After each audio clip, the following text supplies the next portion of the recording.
나는 여전히 낯선 집의 벽지 풀 냄새를 맡을 때면 사람보다 먼저 그 집에 숨겨진 습관을 읽는다. 대충 바른 곰팡이 냄새, 한 번도 닦이지 않은 몰딩 틈, 그리고 문 손잡이에 묻은 채취 같은 것들. 남자 혼자 사는 집은 묘하게 비슷한 기운이 있다. 난 그걸 눈으로 보기 전에 코끝으로 먼저 안다. 그날 내가 찾아간 집도 그랬다. 창밖으로는 논이 넓게 펼쳐져 있고 대문 앞엔 오래된 운동화 두 켤레가 아무렇게나 놓여 있었지만 실제로 그 집에 산다는 사람은 단 한 명뿐이었다. 50대 중반쯤 돼 보이는 남자. 말이 거의 없었고 내게 물 한 잔 권하지도 않았고 전화번호도 적지 않았다. 처음부터 끝까지 현금으로만 계산하겠다고 했다. 그런 사람이면 난 더 조심한다. 침대 있는 방은 꼭 마지막에 도배한다. 불도 켜지 않은 방에 들어가 도배풀이 담긴 양동이를 내려놓는 순간 그가 뒤에서 내 어깨에 손을 얹었다. 그 손이 무겁지도 않은데 기묘하게 숨이 막혔다. 말없이 내 어깨 위에서 잠시 멈췄다가 그대로 스르륵 내려갔다. 죄송합니다. 먼지가 묻은 줄 알고요. 그 말은 변명이 되지 않았다. 나는 아무 말도 하지 않았지만 속으로는 경고음이 울렸다. 저 사람, 이미 나를 한 번 본 눈이다. 나는 하얀 벽지를 벽에 붙이며 느꼈다. 그 시선이 뒷덜미에서 사라지지 않는다는 걸. 그런 일이 처음은 아니었다. 내가 사는 곳은 아니지만 내가 자주 가는 곳이 되어버린 읍내엔 이미 나에 대한 소문이 있었다. 그 여자 혼자 살면서 도배만 하는 게 아니래. 사람 골라서 들어간다더라. 나는 그 말들이 틀렸다고 생각하지도 않았다. 고개를 숙이고 풀을 바르며 속으로만 중얼거렸다. 틀렸다고 말하지 않는 것도 살아남는 방식이니까. 내가 원해서 그런 일을 한 적은 없다. 다만 어느 날 벽지보다 더 끈끈하게 달라붙은 눈빛이 있었고 그 눈빛을 무시하지 않았다는 이유로 소문이 퍼졌다. 그리고 이상하게도 그 소문 이후 내 손에는 일이 더 많아졌다. 그날도 그랬다. 그 집 남자는 밤이 되자 묘하게 말을 걸기 시작했다. 늦게까지 고생 많으시네요. 혼자 다니시는 거 위험하지 않아요? 그리고 대답을 기다리지 않은 채 전기장판을 켜줬다며 방 안에 스며들었다. 손에 와인을 들고 있었다. 와인이 아니라 그 분위기 자체가 문제였다. 나는 장판 끝에 쭈그리고 앉아 일부러 풀을 너무 많이 바르고는 천천히 벽지를 밀어붙였다. 그러자 그가 내 뒤에서 웃으며 말했다. 풀 냄새가 묘하게 좋네요. 사람 손 타는 냄새 같기도 하고. 나 그 말 들은 순간 피가 살짝 끓었다. 그래요. 풀 냄새 안 좋아하는 사람 없어요. 따뜻하고 끈적하고 지워지지도 않고 하루 종일 몸에 남아요. 일부러 그렇게 대답했다. 그가 웃었다. 그러면서 내 허리 쪽으로 가까이 다가오는 기척이 있었고 나는 순식간에 고개를 들며 뒤를 돌아봤다.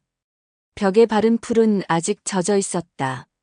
그 남자의 눈은 말보다 먼저 내 무릎을 훑었고 그 시선은 솔직했다. 난 천천히 몸을 일으키며 말했다. 저기요, 도배는 내일 마저 할게요. 오늘은 이만 가보겠습니다. 그는 내 손목을 잡지 않았다. 대신 방문 앞에 서서 웃으며 말했다. 내일도 이 냄새 기다릴게요. 나는 아무 말도 하지 않고 양동이를 챙겼다. 그 집 대문을 나와 골목을 걷는데 내 손목이 저릿했다. 잡히지도 않았는데 잡힌 기분이 드는 건 대체 왜일까?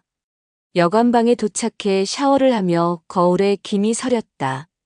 손으로 닦자 낯선 글씨가 하나 보였다. 희자. 그 이름, 너무 오래 잊고 있었던 이름. 나는 정인숙이다. 하지만 20년 전 서울 을지로 모텔촌에서 불리던 내 이름은 분명히 희자였다. 그 남자도 그 시절 나를 그렇게 불렀다. 그런데 여관방 거울에 그 이름이 왜 적혀 있었던 걸까? 나는 거울을 다시 한번 닦았다. 김이 지워지면서 그 글씨도 함께 사라졌지만 내 가슴 한가운데에 새겨진 것처럼 그 이름이 지워지지 않았다. 희자. 그 이름은 내가 버리려고 애썼던 이름이었고 동시에 버려지지 않던 기억이었다. 그날 밤 나는 호텔 침대에 등을 붙이지 못했다. 자꾸만 벽에 붙였던 풀의 냄새가 올라왔고 그 남자의 눈빛이 등 뒤에서 어른거렸다. 새벽 2시쯤 여관방 전화기가 울렸다. 벽지 넘기는 소리보다 더 천천히 신호음이 이어졌다. 받지 않았다. 다음 날 다시 그 집에 갔다. 약속한 대로 도배 마무리를 해야 했으니까. 문을 열자 그는 자리에 없었고 거실 탁자 위에 검정색 폴더 하나가 놓여 있었다. 커버를 열자 흑백 사진이 몇 장 들어 있었다. 놀랍게도 그 사진 속 여자 나였다. 29. 붉은색 립스틱과 자주색 원피스. 그건 서울 청량리 모텔에서 함께 살던 그 남자가 찍어준 사진이었다. 불법 촬영은 아니었다. 난 그에게 포즈를 취했고 웃었고 심지어 사랑한다고 말했었다. 그런데 그 사진이 왜 이 낯선 시골 남자의 집 거실 탁자 위에 있는 걸까? 나는 사진을 꺼내 들고 부엌 쪽으로 갔다. 냉장고에 기대어 서 있는 그 남자가 물었다. 기억 안 나세요? 난 그냥 벽만 보고 살아왔거든요. 그 사진은 그 사람이 남긴 거예요. 그러더니 천천히 말을 이었다. 난 당신이 그 여자인 줄 알았어요. 희자. 그 사람 이름이요. 처음 봤을 때부터 똑같이 생겼다고 생각했어요. 난 속으로 중얼거렸다. 아니야. 다르다고. 지금의 나는 도배 여사 정인숙이라고. 그런데 그는 말했다. 맞죠, 당신이 희자. 나 그 사람 찾으려고 이사까지 했어요. 여관방에서 적힌 글씨, 내 휴대폰으로 온 정체 모를 메시지, 그리고 지금 그의 눈빛까지. 이건 우연이 아니었다. 난 도배하러 온 게 아니라 결국 내 과거가 날 다시 붙잡으러 온 거였다. 나도 모르게 벽지풀이 묻은 손을 움켜쥐며 물었다. 당신 누구예요? 그가 말했다. 그날 그 모텔에 같이 있던 또 다른 남자. 희자 씨가 도망쳤을 때 나 혼자 남았던 남자. 기억 안 나세요? 서울 2004년 10월 18일. 난 기억하고 싶지 않았지만 그 날짜는 아직도 내 등에 불도장처럼 남아 있었다. 그날 밤 모텔 창문 너머로 번쩍이던 경찰차 불빛. 침대 위에 엎드린 채 울던 나를 뒤로 하고 뛰쳐나갔던 남자. 그리고 그 후 사라진 사람. 죽은 줄 알았던 남자였다.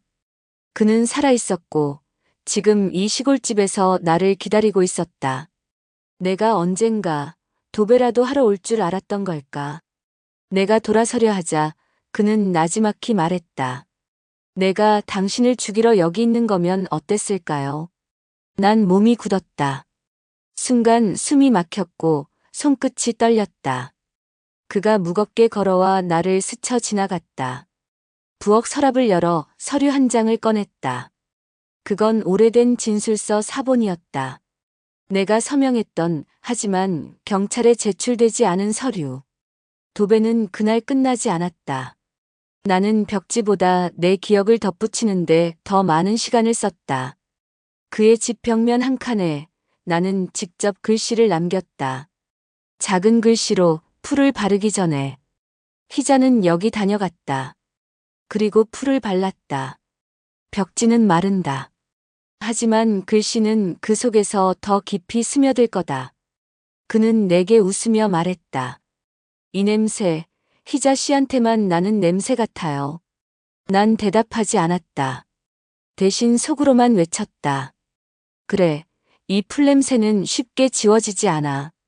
너도 나도. 그리고 그날 밤 여관으로 돌아가는 내 차 뒤엔 검은 SUV 한 대가 천천히 따라오고 있었다. 여관방 침대에 누웠는데도 내 몸에서 아직 그 집 풀냄새가 가시지 않았다. 머리를 감아도 손끝이 묘하게 끈적이는 느낌. 이건 물로 씻긴다고 사라지는 게 아니었다. 그 남자의 눈빛, 탁자 위 흑백 사진, 그리고 내 이름 희자까지. 다 마른 벽지처럼 겉으론 아무렇지 않은 척하지만 그 아래에 어떤 기억이 눌어붙어 있는지 나는 너무 잘 알고 있었다. 그날 아침 여관 아주머니가 내게 말을 걸었다. 손님, 요즘 도배 많이 다니시나 봐요? 그 말은 단순한 인사가 아니었다. 그 눈빛엔 이미 내가 알고 싶지 않은 소문이 묻어 있었다. 이어서 덧붙인 한마디. 지난주에 다녀간 그 집 아저씨, 가끔 여관방 들르는데 말이에요. 옷이랑 냄새가 꼭 여자가 섞인 것 같았다고 하더라고요. 나는 아무 대꾸도 하지 않았다. 대신 짐을 싸서 다음 도배 일정지를 확인했다.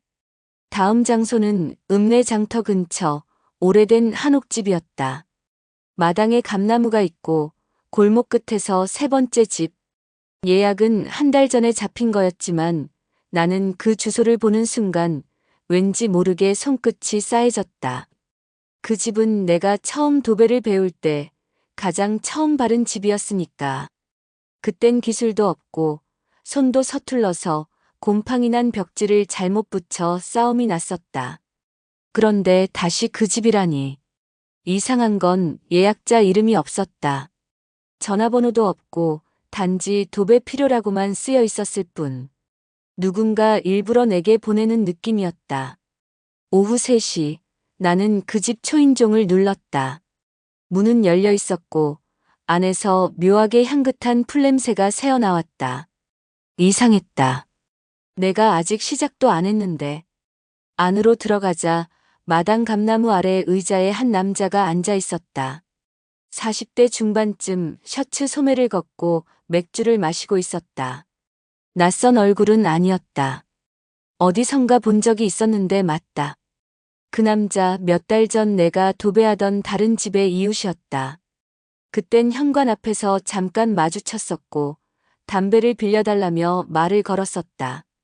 그런데 그는 내가 그를 기억하는 걸 아는 듯 말했다. 그날 이후 계속 생각났어요. 풀냄새, 손끝에서 말라가던 소리, 그리고 희자 씨 손등에 묻은 반점까지. 난 반사적으로 고개를 돌렸다. 다시 희자라는 이름. 이번에도 그 이름. 그 남자는 다가와 내 손끝을 스치며 말했다. 도배라는 게 참 야해요. 천천히, 아주 천천히 덮어버리는 거잖아요. 난 도배가 아니라 그 말을 막고 싶어졌다. 벽지는 잘라서 덮으면 되지만 그 남자의 시선은 가릴 수가 없었다. 그는 벽 쪽으로 다가가 말했다. 이 벽에 여자 얼굴 하나 그려드릴까요? 희자 씨 닮은 얼굴로. 난 순간 벽지를 꺼내 들고 말했다. 오늘 안에 끝낼 겁니다. 비켜주세요. 그런데 그 남자는 벽에 등을 기댄 채 셔츠 단추를 하나씩 풀기 시작했다. 더운가 봐요. 여름은 벽지보다도 땀이 먼저 들러붙죠. 난 천천히 양동이를 들고 다가가며 대꾸했다. 그래도 조심하세요. 도배풀은 옷에 묻으면 잘 안 빠지거든요. 그는 웃으며 말했다. 그게 좋아요. 지워지지 않는 거.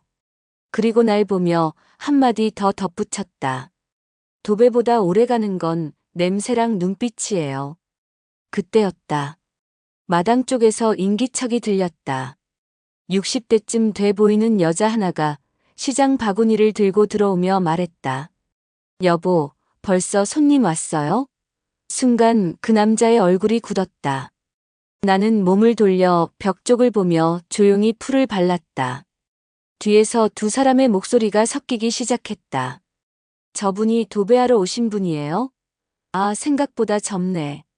난 아무 말도 하지 않았다. 손끝에 묻은 풀이 점점 뜨겁게 느껴졌다. 그 집 벽지를 붙이며 난 속으로 수백 번 그 이름을 외쳤다. 정인숙, 정인숙, 정인숙. 나는 희자가 아니다. 그 이름은 벗은 지 오래된 낡은 껍질이었다. 하지만 마을 사람들은 그걸 모른다. 소문은 이미 장터 통닭집 아주머니 입에까지 올랐고 공구상 아저씨는 내게 벽지 대신 향수를 추천하기도 했다. 심지어 도배일지도 없이 전화가 오기 시작했다. 혹시 이번 주말 예약되셨나요? 우리 집 벽도 좀 덮어주셨으면 해서요. 그 말, 덮어주셨으면이라는 단어가 묘하게 진하게 들렸다. 그 남자의 아내는 방에 들어가며 조용히 말했다. 냄새가 좀 이상하네. 무슨 풀이에요? 난 대답하지 않았다. 그건 도배풀이 아니라 벽 안에 스며든 내가 남긴 흔적이었다. 다음 날 벽지가 다 마르고 나는 마당에서 신발을 신는데 그 남자가 다시 다가왔다. 내게 종이 한 장을 건네며 말했다. 이 주소로 한번 와주실래요?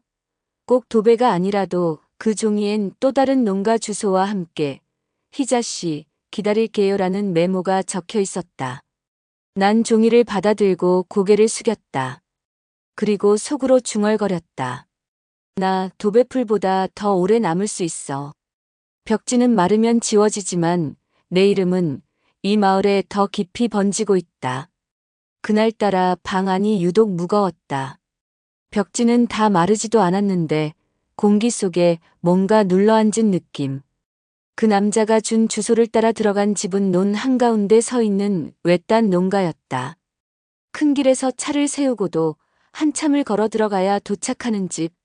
마당엔 먼지 쌓인 농기계가 있었고 입구 옆 장독대에는 흙이 눌러붙은 수건이 널려 있었다. 집 안으로 들어서자마자 알 수 있었다. 이 집은 혼자 사는 남자의 기운이 아니라 누군가를 지켜보는 남자의 기운이었다. 벽에 걸린 시계는 멈춰 있었고 창틀엔 오래된 담배꽁초가 놓여 있었으며 무엇보다 이상한 건 창문이 단단히 못으로 박혀 있었다. 나는 묵묵히 양동이를 들고 방 안으로 들어갔다. 그 방 너무 조용했다. 시골집 특유의 나무 바닥 그 밑에서 희미하게 스치는 바람 같은 기척. 나는 천천히 발끝으로 장판을 눌러봤다. 한 군데가 묘하게 들썩였다. 장판을 살짝 들춰보니 거기엔 오래된 캠퍼스 가방 하나가 눌려 있었다. 손을 넣어 가방을 꺼냈다. 안에는 녹음기 하나 그리고 작은 노트 한 권. 녹음기를 틀자 쉰 목소리가 들려왔다. 인수가 아니 희자야. 내가 널 기억해. 그날 이후로 한 번도 잊은 적 없어. 나는 녹음기를 떨어뜨릴 뻔했다. 그 목소리, 내가 몇 번을 지워내려 애썼던 그 남자의 음성이었다. 서울 모텔방 그리고 한 번도 끝나지 않은 약속. 그가 말했다. 너 도배하는 거 들었어. 이상하지. 내가 그렇게 많이 사랑한 여자 목소리를 이제야 벽 너머로 듣는 게. 나는 녹음기를 끄고 창문을 향해 달려갔다. 그러나 창문은 단단히 못으로 막혀 있었고 문도 이상하게 잠겨 있었다. 그 순간 깨달았다. 누군가 나를 여기에 가두려 하고 있다는 걸. 핸드폰은 안 터졌다. 집안은 외부와 완전히 차단되어 있었고 불빛조차 깜빡였다. 벽에 손을 짚었을 때 나는 그제야 알았다. 이 벽지 며칠 전에 누군가가 이미 바른 흔적이었다. 내가 붙이러 온 게 아니라 덧붙이러 온 거였다. 누군가의 흔적을 덮기 위해. 그리고 벽을 두드려 보니 안쪽에서 이상한 소리가 났다. 속이 비어 있었다. 무언가를 감춰둔 벽. 그 안에 뭐가 있을까? 갑자기 문이 열렸다. 그 남자. 주소를 준 그 눈빛을 가진 남자가 들어왔다. 그는 웃으며 내게 커피를 내밀었다. 풀 냄새 좋아하신다면서요. 전 커피에다 풀 몇 방울 떨어뜨렸어요. 향이 오래가요. 그 말에 나는 컵을 밀어냈다. 왜 이런 집으로 날 부르셨죠? 그는 대답 대신 벽을 바라보며 한마디를 꺼냈다. 이 벽 내가 직접 바른 거예요. 희자 씨한테 선물하려고요. 이 안에는 내가 당신을 기다린 시간들이 들어있어요. 그 순간 나는 확신했다. 이 남자 그냥 추억에 빠진 사람이 아니었다. 집착과 광기가 그 눈동자에 번지고 있었다. 나는 조용히 가방 속 칼날을 꺼내 손바닥 안에 쥐고 벽지 모서리를 뜯었다. 그러자 안에서 오래된 사진이 우수수 떨어졌다. 모텔에서 찍힌 나와 그 남자의 사진. 침대, 샤워실, 거울 앞 모든 장면이 담긴 사진들. 그 남자는 나를 보며 웃었다.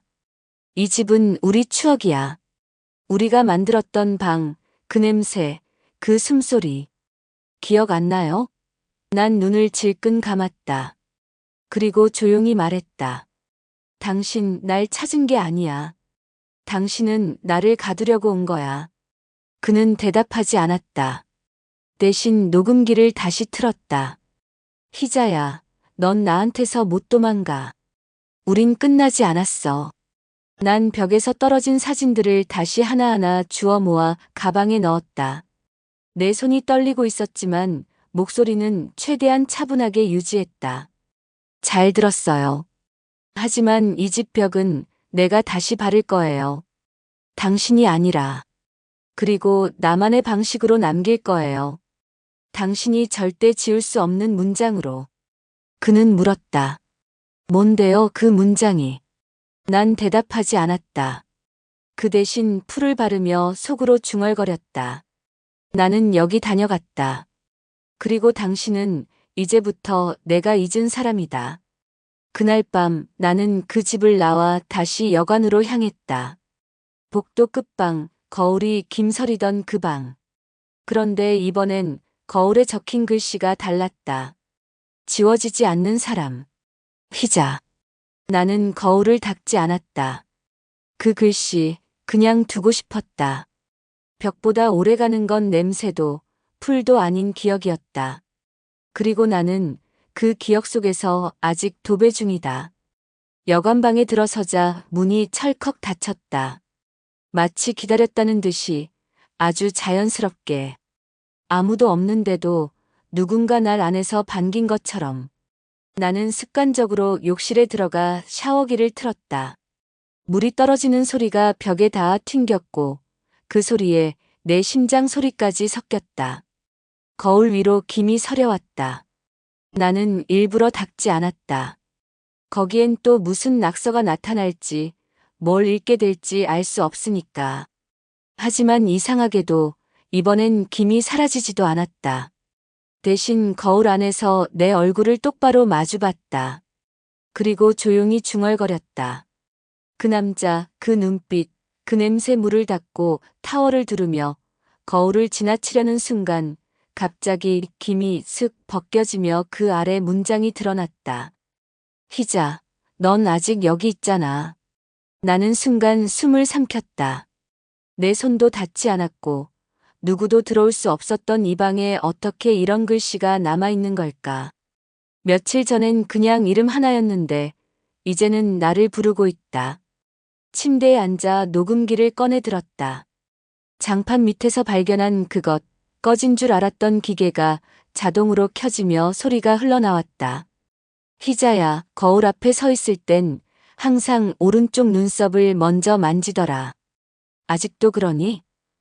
그 말에 난 무의식적으로 눈썹을 만졌다. 그 남자, 내 습관까지 기억하고 있었다. 단순한 집착이 아니었다. 그건 계획된 감시였다. 여관방 불을 껐는데 창밖에 희미하게 깜빡이는 붉은 불빛. 모텔에서 보던 경찰차 사이렌 같았다. 하지만 여긴 경찰이 올 일이 없는 곳이다. 내가 있는 방은 복도 끝, 창은 벽 하나를 끼고 골목 쪽으로 나 있었는데 유리창 바깥에서 손전등 같은 빛이 천천히 방 안을 스치고 지나갔다. 그 불빛 한 번 멈췄다. 마치 날 보고 있는 것처럼. 나도 그쪽을 똑같이 응시했다. 다시 샤워실 거울을 확인하러 갔을 때 글씨가 하나 더 늘어나 있었다. 창문 열지 마. 난 항상 내 뒤에 있어. 나는 욕실 불을 껐다. 무서워서가 아니라 그 말을 사실인지 확인하고 싶어서였다. 벽을 손으로 짚고 창문 쪽으로 천천히 다가갔다. 아무 소리도 들리지 않았다. 그런데 바닥에 무언가 스쳤다. 엽서. 여관 문틈 사이로 누군가 밀어넣은 듯한 엽서 한 장.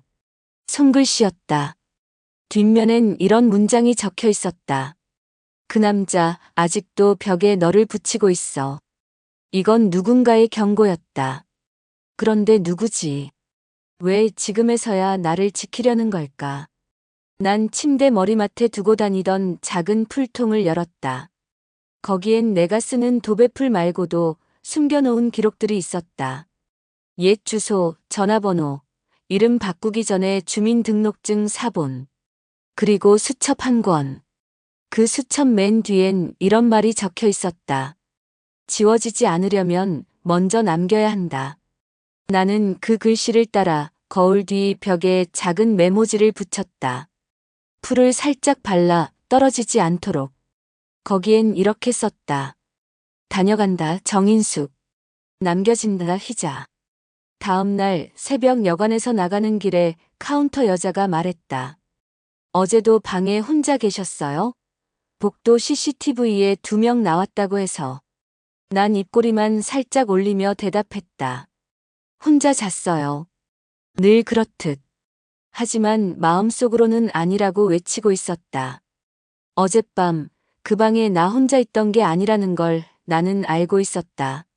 누군가 내 기억 속에, 내 거울 속에, 내 도배풀 속에 계속 들어와 있었다. 그리고 그는 다음 집에서 날 기다리고 있을 것이다. 나도 알고 있다. 이젠 그를 피해 다닐 게 아니라 마주해야 한다는 걸. 나는 다음 도배 일정표를 열었다. 이번엔 이장님 댁 별채였다. 마을에서 가장 큰 집, 가장 오래된 벽, 그리고 가장 많은 소문이 쌓인 공간. 도배가 아니라 기록이 될 장소. 이제는 도배풀보다 진한 게 내 안에서 일기 시작했다. 그건 냄새도 풀도 아닌 감정이었다. 분노와 기억. 그리고 복수. 이장님의 전화를 받은 건 장터 통닭집 앞이었다. 늘처럼 뜨거운 기름 냄새가 코끝을 찌르던 오후. 전화기 너머로 들리는 그의 목소리는 지나치게 친절했다. 정 여사, 마을회관 벽지 말고요. 우리 집 별채도 한번 봐주실 수 있겠어요? 말은 공손했지만 그 말투엔 묘하게 단호한 힘이 실려 있었다. 거절하면 안 될 것 같은 기류. 그가 내 도배 실력을 칭찬한 건 처음이었다. 그리고 그 목소리 너머로 나는 뭔가 날 오래 지켜봤다는 뉘앙스를 느꼈다. 별채라고 불렀지만 그곳은 사실상 외부인 접대용 방이었다. 마을에선 이장님 손님방으로 불리며 늘 문이 닫혀 있었고 동네 여자들은 다들 그 방에 대해 말을 아꼈다. 이틀 뒤 나는 도배도구를 챙겨 그 집으로 향했다. 메인 주택에서 조금 떨어진 별채. 벽은 낡아 있었지만 이상할 만큼 깔끔했고 커튼은 새로 달려 있었다. 문을 열고 들어서자 나는 한순간 멈췄다. 마루 위로 고급 와인병이 놓여 있었고 침대는 혼자 누우라고 만든 크기가 아니었다. 무엇보다 내 눈을 잡아끈 건 벽에 걸린 액자였다. 그 안에 있는 여자는 나였다. 과거, 희자 시절에 내가 찍힌 사진. 흑백 전신, 무표정한 얼굴. 나는 순간 숨을 삼켰다. 이건 단순한 장난이 아니었다. 누군가 오래전부터 이 방에 나를 준비해 두고 있었다. 뒤에서 걸어 들어오는 기척. 이장님이었다. 그는 스스럼 없이 웃으며 말했다. 깜짝 놀라셨어요? 저 액자는 예전에 서울에서 지인을 통해 받았어요. 근데 이상하죠? 여사님하고 너무 닮았어요. 난 대꾸하지 않았다. 풀통을 꺼내며 방을 훑었다. 벽과 천장이 이상할 정도로 평탄했다. 마치 새로 시공된 듯. 이건 도배가 아니라 가면을 덮는 느낌이었다. 그는 내 옆에 와서 말했다. 도배풀 냄새가 좋네요. 사람 체온 같아서. 그 말 이제 지겨울 정도였다. 하지만 그 순간 내가 문틀에 손을 얹었을 때 무언가 톡 하고 튀어나왔다. 작고 둥근 검정 렌즈. 숨겨진 카메라였다. 나는 조용히 그걸 손바닥 안에 쥐고 주머니에 넣었다. 그는 못 본 척 일부러 그랬는지 모르겠지만 그 뒤로는 더 조심스러워졌다. 오후 내내 그는 자리를 떠나지 않았다. 마당을 맴돌며 내 움직임을 지켜봤다. 나는 속으로 계산했다. 저 남자 지금 내 행동을 어디까지 지켜보고 있는 걸까? 밤이 되자 그는 와인을 들고 다시 별채로 들어왔다. 내 풀 바르는 손길을 보며 묻는다. 정 여사님, 서울에선 무슨 일 하셨어요? 도배 말고요. 나는 웃으며 말했다. 사람 눈치 보는 일이요. 그리고 속으로 덧붙였다. 당신 같은 사람, 벽 없이도 훤히 보이니까. 그는 와인 잔을 내게 건네며 말했다. 이 방, 참 정겹지 않아요? 여긴 나만의 기록실이에요. 난 순간 소름이 돋았다. 기록실. 그 단어가 왜 이렇게 무섭게 들리는지. 그는 와인을 마시며 조용히 말했다. 전 도배가 참 좋더라고요.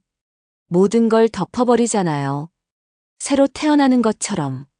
난 잔을 내려놓고 말했다. 하지만 벽 안에 뭐가 있는지 아는 사람은 그렇게 쉽게 새로 태어나지 못하죠. 그의 얼굴에 미세한 균열이 일었다. 마치 내가 뭔가를 들킨 사람처럼.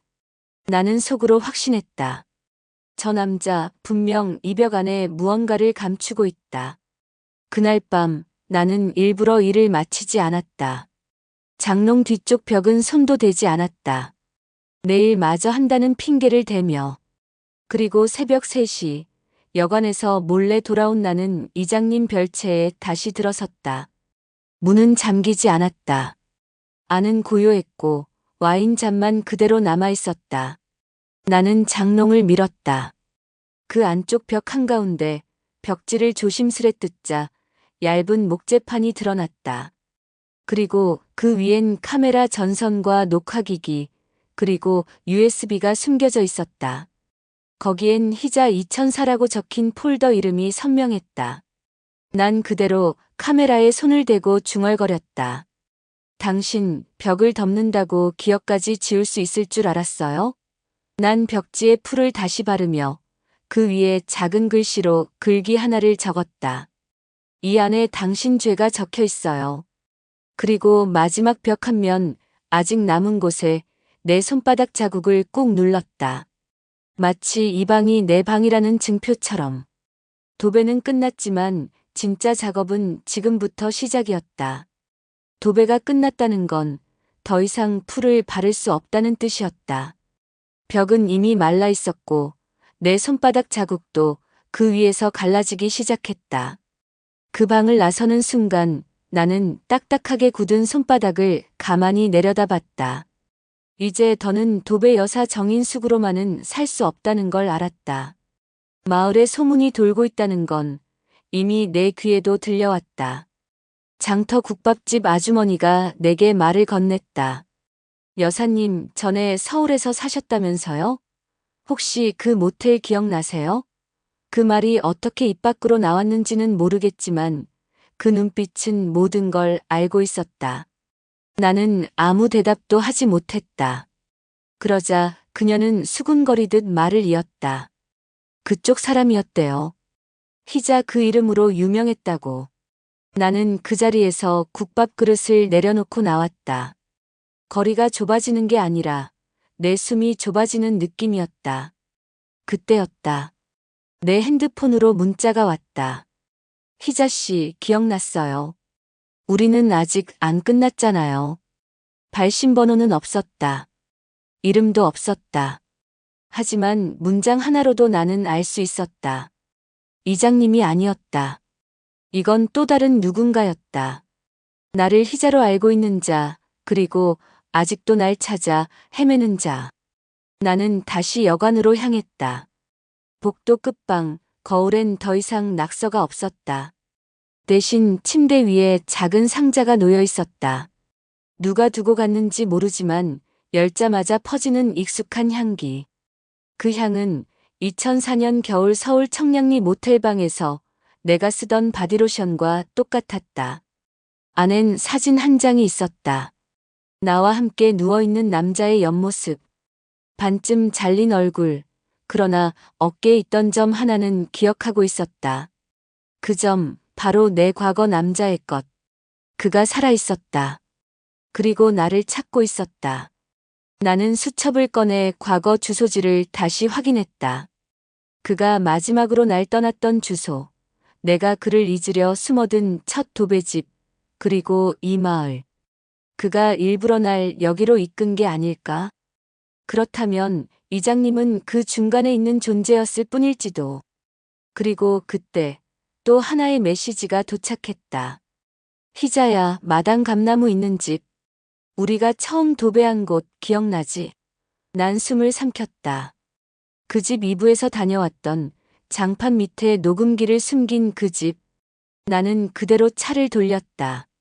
다시 그곳으로 가서 내가 못 본 무언가를 찾기 위해.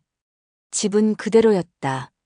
마당에 감은 더 붉게 익어 있었고 현관문은 살짝 열려 있었다. 안으로 들어가자 누군가 이미 내 도배 벽지를 반쯤 뜯어놓고 있었다. 그 남자였다. 침대에 앉아있는 그 남자는 내가 마지막으로 봤던 그 얼굴은 아니었지만 그 눈빛은 변하지 않았다. 희자야, 이제 얼굴 좀 보여줘. 난 대답하지 않았다. 벽지를 붙인 손보다 지금은 이 벽을 넘기기 위해 주먹을 쥐고 있었다. 그는 조용히 웃으며 말했다. 내가 널 떠난 게 아니야. 넌 날 지우고 싶었겠지만 난 그날 이후부터 널 계속 지켜봤어. 내가 보낸 집들, 그 벽지들 다 기억나지? 내가 그렇게까지 날 쫓아올 줄은 몰랐어. 하지만 동시에 어쩌면 그럴 거라고 어렴풋이 느끼고 있었다. 나는 그에게 다가가 천천히 말했다. 왜 이제 와서 나를 찾는 건데? 그는 대답했다. 아직도 내가 좋으니까. 그리고 벽에 내 사진을 붙이며 이렇게 덧붙였다. 넌 그땐 희자였고 지금은 인숙이겠지만 내겐 늘 같은 여자야. 이 마을, 이 사람들, 이 도배 전부 널 되찾기 위한 내 작업이었어. 그 순간 난 모든 게 명확해졌다. 내가 다녀간 집마다 그가 먼저 들렀던 흔적, 숨겨진 사진, 풀냄새, 누군가의 손. 그는 나보다 먼저 벽을 짓고 있었던 거였다. 내가 붙인 벽지 아래엔 그의 얼굴이 있었다. 나는 조용히 돌아서며 말했다. 벽은 혼자서 바르는 거야. 누구 손도 빌리지 않아. 그는 내 뒤에서 조용히 물었다. 그럼 이 벽은 뭐야? 우린 이제 뭘 붙이고 살아야 해? 나는 대답했다. 지우지 않는 법을 이제 너도 배워야 해. 그리고 돌아섰다. 그 방을 나서는 내 손 안엔 낡은 풀통 대신 하나의 결정이 있었다. 더는 도망치지 않겠다는 결심. 이제 진짜 내 이야기를 벽 안에서가 아니라 세상 밖으로 꺼낼 시간이 온 거였다. 나는 더 이상 도배를 하지 않았다. 아니, 더 이상 그냥 도배는 하지 않았다. 내 손끝에서 나가는 풀은 이제 단순히 벽을 덮기 위한 게 아니라 그들의 죄를 기록하고 복수를 바르기 위한 도구가 되었다. 마을 사람들은 아직도 모른다. 내가 다녀간 집마다 어떤 글씨들이 벽 안에 숨겨져 있는지. 벽지를 붙이기 전 난 항상 작은 붓으로 몇 자를 적었다. 이 집 남자는 손끝이 더럽다. 이 여자는 알고도 모른 척했다. 여기 그날 밤 2명이 있었다. 처음엔 혼자만 아는 말장난처럼 시작했지만 이제는 누군가 반드시 뜯어보게 만들 의도로 썼다. 풀은 천천히 말라가며 그 글씨를 잠그지만 난 확신한다. 언젠가는 반드시 누군가 뜯어볼 것이다. 그리고 그날 마을회관 도배가 시작되었다. 이장님이 마지막으로 맡긴 001. 마을 전체가 드나드는 곳, 수많은 눈과 귀가 닿는 장소. 나는 일부러 이장님 눈앞에서 벽지를 천천히 발랐다. 그는 내 손놀림을 보며 웃었다. 정 여사, 여긴 좀 조심히 부탁해요. 마을 어른들도 다 오고 예배도 드리고 중요한 공간이니까. 나는 웃으며 대답했다. 그럼요. 아주 특별하게 해드릴게요. 회관 가장 안쪽, 단상 뒤쪽 벽. 누구도 잘 보지 않는 자리.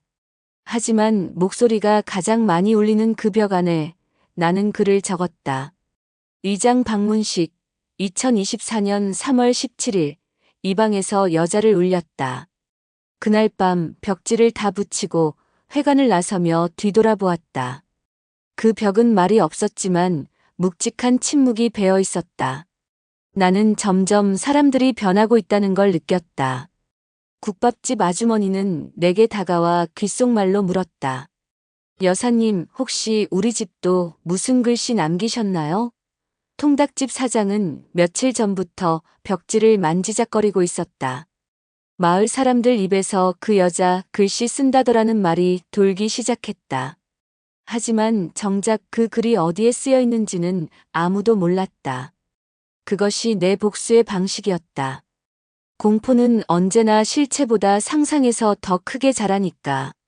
어느 날 밤 마을 회관벽이 일부 뜯겨졌다는 소식이 들려왔다. 누가 일부러 그랬는진 몰라도 문제는 그 안에서 뭔가 글씨가 보였다는 것이었다. 잉크가 번져 희미해졌지만 누군가는 그것을 읽었다고 했다. 여기 그날 밤 2명이 있었다. 마을 전체가 술렁이기 시작했다. 그날 회관의 열쇠를 가지고 있던 사람, 그 시간 회관을 썼던 단체, 그 방 안에 드나든 사람들. 의심과 수군거림이 퍼져갔다. 이장님의 얼굴이 굳었다. 그가 내게 전화를 걸었다. 정 여사, 혹시 회관벽에 무슨 장난하신 거 없죠? 난 대답했다. 벽은 거짓말하지 않아요. 붙인 대로 그대로 말해요. 그는 아무 말 없이 전화를 끊었다. 그리고 이틀 뒤 내가 도배했던 별채방이 불탔다. 원인은 전자기기 과열로 결론 났지만 나는 알 수 있었다. 누군가 증거를 없애려 했다는 걸. 내 글씨, 내 자국, 내 복수. 하지만 그가 잊은 게 하나 있었다. 나는 벽에만 글을 쓰지 않았다. 바닥 틈, 몰딩 안쪽, 전등 아래, 심지어 그의 책장 안커버에도 나는 작은 메모지를 끼워놨었다. 그중 하나는 다음날 마을회관 게시판에 붙어 있었다. 이장님의 벽 속에 여자의 울음이 묻혀 있습니다. 마을 사람들이 그걸 보고 사진을 찍고 SNS에 올리고 말이 돌기 시작했다. 그리고 결국 익명 제보가 접수되었다. 이장님은 도의적 책임을 지고 자리에서 물러났다. 회관은 임시 폐쇄됐다. 마을은 조용해졌지만 나에겐 더 뜨겁게 타오르는 느낌이 있었다. 나는 여전히 도배 여사다. 하지만 이제 나의 도배는 누군가를 가리고 숨기는 일이 아니라 그를 드러내고 벌거벗기는 작업이다. 풀은 말라도 그 안의 진실은 스며들고 퍼지고 남는다. 나는 다음 도배집으로 향하며 속으로 중얼거렸다. 이제 이 마을의 벽은 내 것이다. 내 손끝에서 시작된 복수가 풀보다 오래 남을 거라는 걸 나는 알고 있었다. 아침부터 하늘이 이상하게 흐렸다. 바람도 없고 햇살도 없고 그냥 모든 것이 조용히 멈춘 것 같은 기분. 마지막 도배 일정이 잡힌 그날 난 아무런 감정도 없이 물통을 들고 문을 열었다. 이번 집은 마을 외곽 오래된 초가집이던 것을 시멘트로 덮은 집. 몇 년째 사람이 안 살던 곳이라더니 며칠 전부터 누군가 청소를 해두었다고 했다. 현관을 여니 낯선 기척이 나를 맞았다. 그리고 나는 그걸 알 수 있었다. 그 방, 처음 도배를 배웠던 그 방이었다. 희자로 살던 시절, 내가 제일 처음 숨었던 방. 처음으로 풀을 배웠던 손, 처음으로 남자의 시선을 피하지 못했던 그날의 벽. 이 방이 아직도 이렇게 살아있었구나. 내가 도망쳤던 자리에서 다시 일을 시작하게 될 줄은 몰랐다. 방 안엔 아무것도 없었고 오직 벽만이 서 있었다. 무언가 말하고 싶은 듯 오래된 균열 사이로 내 시선을 잡아 끌었다. 나는 그 앞에 서서 천천히 풀을 풀었다. 물을 섞고 손으로 저으며 이제는 너무 익숙한 그 냄새를 코끝에 다시 얹었다. 벽지를 붙이기 전 난 손바닥을 펴고 중지에 붓을 얹었다. 그리고 마지막 문장을 적었다. 나는 살아있었다. 나는 도배로 복수했다. 나는 벽이 아니었다. 그 글귀를 적으며 눈물이 났다. 그렇게까지 울고 싶진 않았는데 손끝에서부터 쏟아졌다. 풀에 젖은 손으로 벽을 눌렀다. 그 감촉, 벽도 나처럼 숨을 쉬고 있는 것 같았다. 마치 이 방이 그날의 나를 안아주는 것 같았다. 그때 바깥에서 누군가 들어왔다. 오래된 구두 소리, 숨을 죽인 발소리. 난 등을 돌리지 않았다. 대신 조용히 말했다. 늦었네요. 그는 대답했다. 끝났어요? 전부 다요? 나는 고개를 끄덕였다. 이건 도배가 아니라 끝맺음이었어요. 그는 내 옆에 와서 조용히 앉았다. 난 그의 얼굴을 보지 않았다. 그냥 풀 냄새에 집중했다. 그가 말했다. 벽이라는 게 참 신기하죠. 붙이면 끝나는 줄 알았는데 그 안에 뭐가 있는지는 아무도 몰라요. 난 대답했다. 그래서 난 덮으면서 썼어요. 기억이 지워지지 않게. 그는 침묵했다. 우리는 한참을 말없이 벽 앞에 앉아 있었다. 시간도 멈춘 듯 했다. 그리고 그가 마지막으로 한마디를 건넸다. 다음엔 우리 집도 부탁해도 돼요? 난 그제야 돌아봤다. 그의 얼굴, 시간이 많이 흘렀지만 분명히 내가 알던 그 남자였다. 희자의 마지막 연인. 그리고 내 복수의 시작점. 난 말했다. 당신 집은 제가 가지 않을 거예요. 대신 당신이 직접 풀을 바르세요. 그리고 그 위에 쓰세요. 당신 죄를. 그가 웃었다. 그리고 천천히 자리에서 일어나 방을 나섰다. 그 구두 소리도 이제는 낯설지 않았다. 나는 마지막 벽을 바라보며 붓을 내려놓았다. 풀은 마르고 있었고 글씨는 이미 벽에 스며들고 있었다. 밖으로 나오니 바람이 불기 시작했다. 드디어 공기가 움직였다. 내가 떠나는 마을. 내가 덮었던 기억들. 내가 흔적처럼 남긴 문장들. 사람들은 모르겠지만 언젠가 누군가 그 벽을 뜯게 되겠지. 그리고 그때 내가 누구였는지, 어떤 여정으로 여길 지나갔는지 알게 되겠지. 도배는 끝났고 난 떠났다. 차를 몰고 골목을 빠져나오는데 마을회관 벽에 누군가 글을 새겨두고 간 걸 봤다. 그 여자가 남긴 벽, 우리 모두가 보고 있다. 나는 웃었다. 이젠 지워지지 않는 이름 하나가 생겼다. 정인숙 도배 여사. 그리고 희자. 그 두 여자는 이제 나라는 한 사람으로서 함께 살아간다.